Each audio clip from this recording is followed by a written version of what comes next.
अवधेश जी, आपने आरोप लगाया है एक कैबिनेट मंत्री जो उत्तर प्रदेश के माननीय ओम प्रकाश राजभर जी पे कि भ्रष्टाचार में लिप्त हैं ओम प्रकाश राजभर। क्या सच्चाई है, बताइए। जी बिल्कुल, मैं सही लगाया हूँ। मैं आपको बता दूं कि माननीय ओम प्रकाश राजभर जी ये लगातार ग्राम प्रधानों को चुनाव में भी टच करते थे कि आपको जांच करवाएंगे, ये करवाएंगे, धमकाने का काम किए। यानी इनको पंचायती राज विभाग मिलने की वजह से ये उसका नाजायज लाभ चुनाव में भी उठाने का प्रयास किए।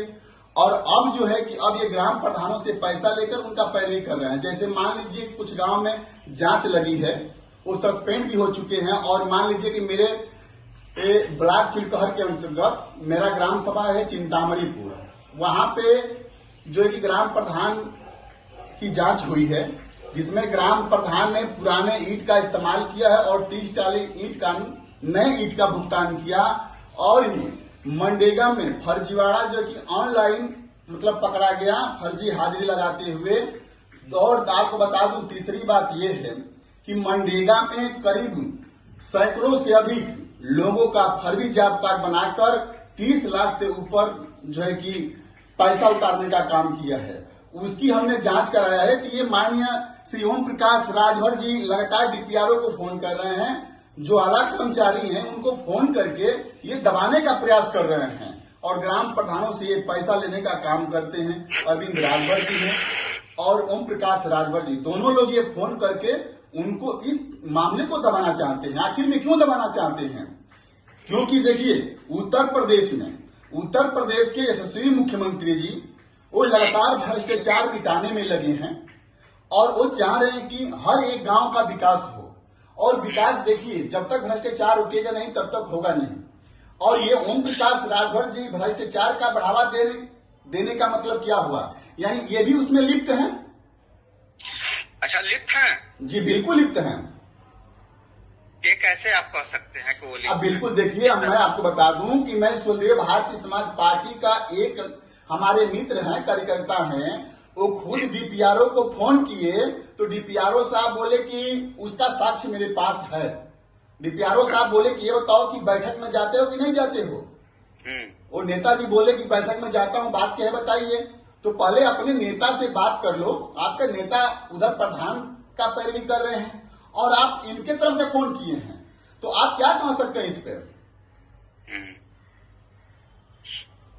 तो अवधेश जी, आपको ये बताइए, जिस तरह से आप आरोप लगा रहे हैं माननीय ओम प्रकाश राजभर जी पर कि भ्रष्टाचारियों पे लिप्त हैं, उनके बेटे भी लिप्त हैं, और लेकिन अधिकारी जो जिस तरह से साक्ष्य दिखाने की बात कर रहे हैं, क्या ये सच्चाई लगती है कि केवल हवा? नहीं, बिल्कुल सच्चाई है, हवा कुछ नहीं है।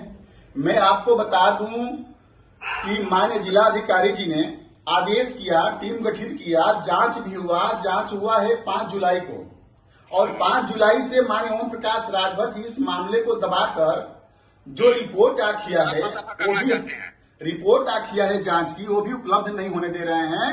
अर्थात जो है कि डीपीआरओ ये कह रहे हैं कि खाता सीज की कार्रवाई चल रही है।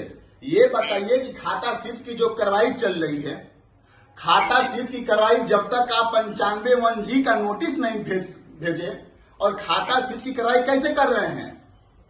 वो लगातार कर रहे, उधर से दबाव आ रहा है। तो हमने भी बोला कि मैं भी भारतीय जनता पार्टी का एक सिपाही हूं, आप बताओ कौन सा मंत्री का बात मानोगे ताकि ईमानदारी से आप काम कर सकते हो?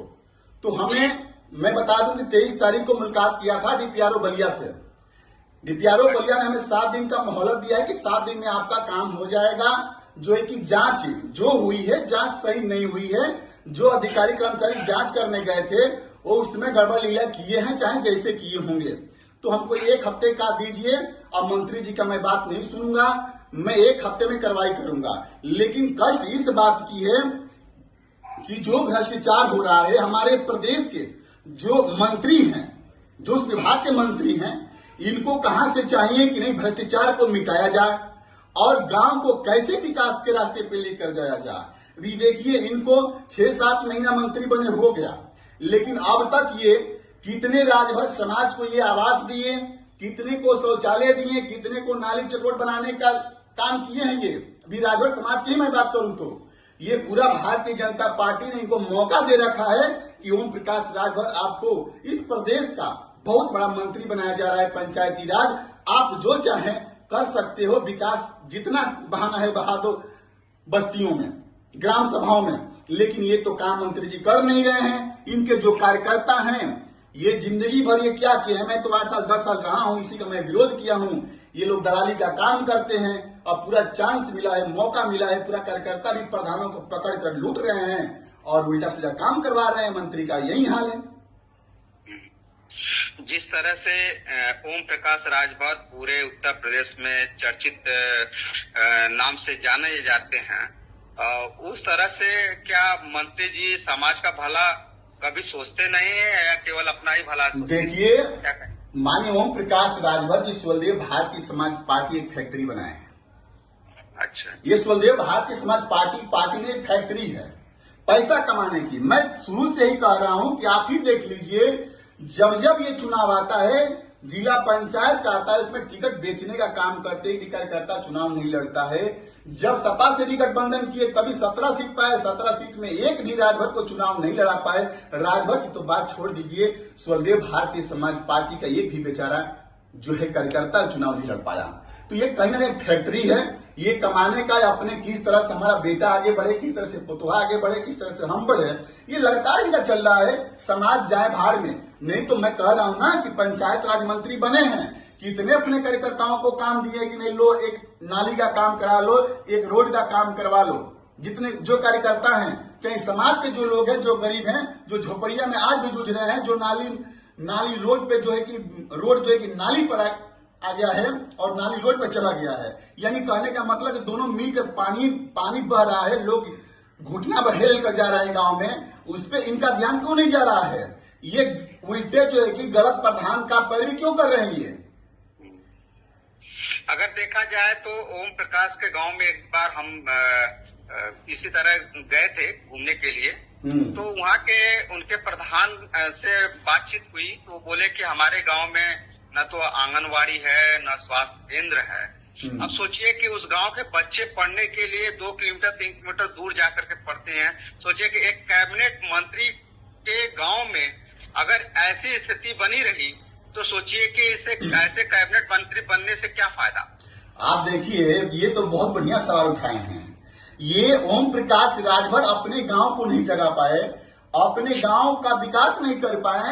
ये आपका बहुत बढ़िया सवाल है कि ये प्रदेश में क्या करेंगे। ये राजभर के नाम पर पार्टी बनाकर राजभरों को गुमराह करने के अलावा किए क्या है? ये अपने भाई को ग्राम प्रधानी का चुनाव नहीं जिता पाए, अपने दामाद को ये ग्राम प्रधानी का चुनाव नहीं जिता पाए, यानी वहां के लोग समझ गए कि नहीं ओम प्रकाश राजभर क्या है। भले ये पूरे पूर्वांचल सहित उत्तर प्रदेश के राजभरों को बेवकूफ बनाने का काम कर रहे हो, लेकिन इनके गांव के लोग जानते हैं, भली और भाग से आप ही जानते हैं। ये बहुत बढ़िया आपका सवाल रहा है। अगर देखा जाए तो जो फतेहपुर के प्रधान हैं, उनका नाम है शायद बोल रहे हैं जी, तो उनसे जब बात हुई तो वो बोले कि हम अभी मंत्री जी से हम बात करेंगे, जिससे कि लगता है कि पहली बार मुलाकात करने के लिए वहाँ के प्रधान जाएंगे। तो ऐसी स्थिति में क्या प्रधान अनपढ़ गंवार लोगों को वहाँ के जो गांव के लोग हैं जो बना देते हैं प्रधान, तो ऐसे स्थिति में गांव का विकास कैसे होगा? देखिए, गांव का विकास होना बहुत बड़ी बात नहीं है, लोगों के अंदर ईमानदारी नहीं है। जो भी प्रधान बन रहा है, जैसे हमारा प्रधान जो है वो कहता है कि मैं जो कि गांव का प्रधान नहीं, मैं प्रधानमंत्री हूं। ठीक है, आप प्रधानमंत्री हैं, बहुत बढ़िया बात है, अच्छी बात है, लेकिन आप गांव के बारे में क्या सोच रहे हो? जो स्वदेव पार्क हम लोग जो नाम रखे हैं हमारे, जो कि स्वामी विवेकानंद स्पोर्ट स्टेडियम है ग्राम सभा में, और उसके बगल में स्वदेव पार्क हम लोग रखे हैं। और जो हम लोग जांच करवाने लगे, ये उसमें प्लांटेशन का काम किए हैं अंबेडकर पार्क में, तो इन्होंने ये प्रधान बोले कि नहीं, मैं नाम चेंज कर दिया हूं, स्वदेव जो पार्क है उसको अंबेडकर पार्क कर दिया हूं। यानी गांव को किसी को पता नहीं और ये अपने ही आप सब रख दिए बचने के लिए। इस तरह से लगातार ये प्रधान उल्टा सीधा काम कर रहे हैं गांव के। अगर देखिए, ईमानदारी से मैं आपको बता दूं कि गांव का प्रधान जो है कि अगर 5 लाख का काम कर रहा है, ईमानदारी से काम करेगा तो 20, 30, 50 तो बचा ही लेगा। एक बात मैं कर रहा हूं, बचा लेगा, उसका जो है कि परिवार चल जाएगा।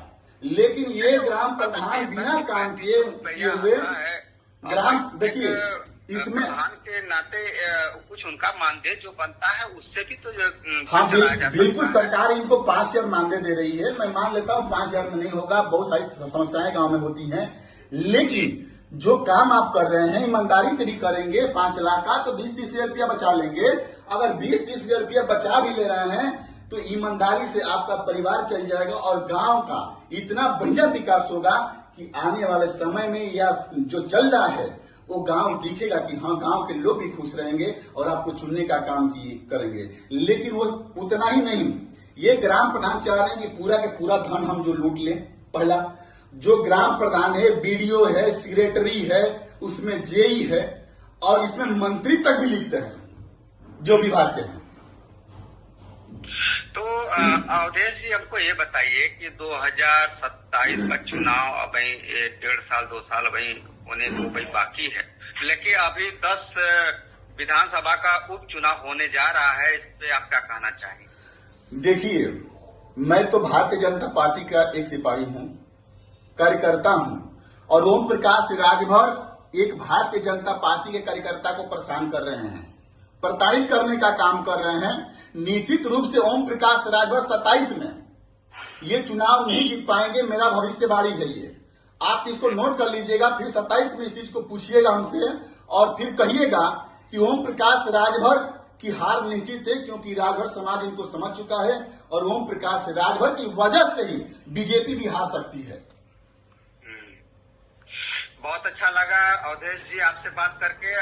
अगर ये वीडियो आपको अच्छा लगे तो लाइक और सब्सक्राइब जरूर कीजिएगा। फिर मिलेंगे नए वीडियो के साथ, तब तक के लिए नमस्कार।